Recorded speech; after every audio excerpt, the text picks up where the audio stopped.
Chi'n ymuno ni rwan yn ei chanol ni ar gyfer her fawr y dydd yr ola yma ar y dydd mercher mawr yma yn y sioe fawr yng nghanolfan Gneifio Meirion. Da ni wedi clywed Aled Pentre Mawr a Trefor Edwards yn canu'r anthemau. Ond rwan mae Seland Newydd yn herio Cymru. Yn cynrychioli Cymru mae Gwion Lloyd Evans ar ddau a Jack Fagan wrth i ochr o. Wedi dod yr holl ffordd drosodd o Seland Newydd. Matthew Evans wedyn ydi ail aelod y tîm Cymru. A wedyn wrth i ochr o mae Eddie Maguire sydd wedi bod yn cneifio yn Seland Newydd ac ar hyd a lled y byd ers 1990 medden nhw pan nath o ennill y draw yn Mhrydain ar un pryd. Ac wyddwch chi be, edrych allan ar y gynulleidfa fan hyn ynde, ac yn ôl Tom Evans, un o'r sylwebwyr yma hyn heddiw, oedd o'n dweud, allwch chi fynd i Invercargill, allwch chi fynd i Masterton, allwch chi fynd i Tequiti, ac allwch chi ddim cynulleidfa well na hon. Ddim yn mwy ddifferus nag yn mwy cefnogol na hon yma yng Nghymru ar gyfer digwyddiad fel hyn. Lle mae yn sefyll felly o ran y cystadlu? Wel, mae yna 20 o wyth mewn yn y gorlan, a da ni'n edrych rwan ar Gwion Lloyd Evans yma ar ddau yn mynd ar hyd y stodiau hirion, tra wedyn troi draw at Jack Fagan. Mae Jack Fagan eisiau wedi ennill un gystadleuaeth yma yn ystod yr wythnos, achos mi nath o gneifio oedd yn yr ornes gneifio cyflym mewn 16 oediadau. Mae hwnnw'n angredadwy. Nôl â ni at Garfan Cymru rwan a Gwion Lloyd Evans ac mae gan Carfan Cymru a dwi'n falch iawn o gyhoeddi hyn ac yn falchio ynddo fo reolwr newydd wedi cael y got goch a hwnnw wrth gwrs ydi Alwyn Mancini o Lanuwchlyn sydd wedi bod yn sganio ac yn cneifio defed ar hyd a lled y byd ac yn nabod pawb sydd yn cneifio trwy'r byd i gyd, swn i'n meddwl erbyn hyn. 15 allan ar hyn o bryd gan Jack Fagan, dwi'n siŵr mae fod i'r cyflyma, swn i'n dweud ar hyn o bryd. Gadewch i ni gael golwg ar ei dechneg o. Lawr y bol efo, ac ar hwnna allan, rownd y goes na, ar y tansail wedi. Be maen nhw'n galw'r undermine ydi hwn. Fyny, camu drosodd, mae o'n i camu drosodd. Unwaith oedd i camu drosodd, mae o'n dechrau mynd lawr y stodiau hirion na, cyn i chi sylwi bod wedi gwneud yr ysgwydd gyntaf na. Mae o'n eithriadol. Dau, Gwion Lloyd Evans ydi hwn. Y Gwion mor uchelgeisiol. Yn gyfer y galon gen o bobl dros Gymru, dros i grefft, dros bopeth Cymreig ydy gwir. A mi fydd o'n falch iawn gynrychioli wlad lle bynnag fydd o'n mynd. Draw ni eto ar y Rwan, i gael gweld Jack Fagan i mewn unwaith eto.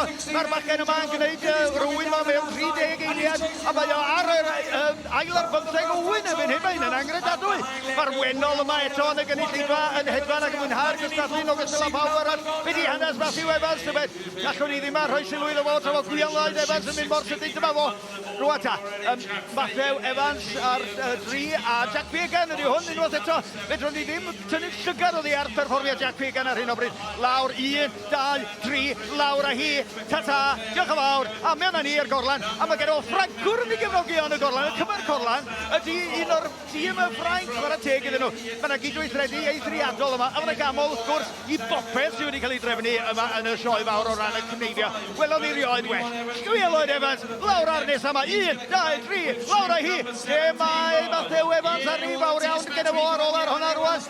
15 o saddeunaw allan, mae fel dwy garfan yma. Mae Gwion Lloyd Evans a Jack Fagan, drawiad am drawiad. Dwi'n siŵr rai bod Jack Fagan yn chydig ar y blaen. A wedyn chydig bach ar ôl o nhw ar ddau arall sef Matthew Evans. Ac yn y pen draw fan hyn, Eddie Maguire yn chydig bach yn arafach eto. Ond y perfformio yn eithriadol am ddyn yn ei 50au. Ac wrth gwrs mae fedrwch chi gael gyrfa eithriadol mewn i eich blynyddoedd hyd yn cneifio. So ni'n siarad gyda fach efo Barry Kent sydd yn 91 ac yn ymwyrchio bod o'n cneifio 25 o wyn yn leni. Mewn a Gwion Lloyd Evans a wedyn Jack Fagan unwaith eto 1, 2, 3 lawr a hi nawr ar rhif 19. Ydy hwn yn gywir, ydy hwn yn gywir. Mae'r sain yn dod yn cyhoeddiad ydy bod y cynnwr bron yn dirwyn i ben fan hyn. Ydy'r ugeinfed oed allan gan Jack Fagan. Ydy, mae o wedi gyrru ben. Jack Fagan sy'n mynd â hi o ran cyflymdra. Ydy o wedi gwneud digon. Gadewch i ni weld. Gwion Lloyd Evans rwan yn dod ar gen o un siŵr braidd ar ôl yn y gorlan. Mae Jack Fagan o ran cyflymdra wedi perfformio yn eithriadol ac mi oedd i siarad efo gyda fach a mi oedd o yn dawel hyderus ac os gwrs da ni gyd yn gwybod pwy ydi Jack Fagan.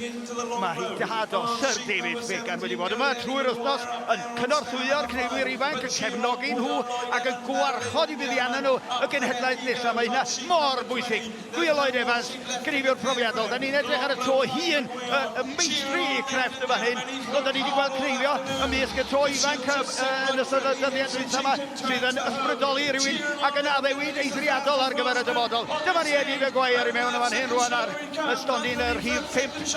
A mae o'n cael hwyl dda iawn ar ni, ond rwan ta, unwaith eto, bang a hir fel mae. Gwy Lloyd Evans yn dirwyn I ben. Tot o coch I Gwion. Yna ni. Dipyn o ofod yma na rhwng yr amser. Gawn ni weld pwy sydd wedi gwneud digon. Victorious in the challenge between Wales and New Zealand are Cymru! Alwyn Mancini, rheolwr newydd Carfan Cymru, felly yn arwain y ddau fachgen yma. Gwion Lloyd Evans a Matthew Evans ymlaen. Felly dyna ni diwrnod arall gynhyrfus o gystadlu yn dirwyn I ben yma yng nghanolfan Gneifio Meirion. Diolch I chi fel arfer am y cwmni.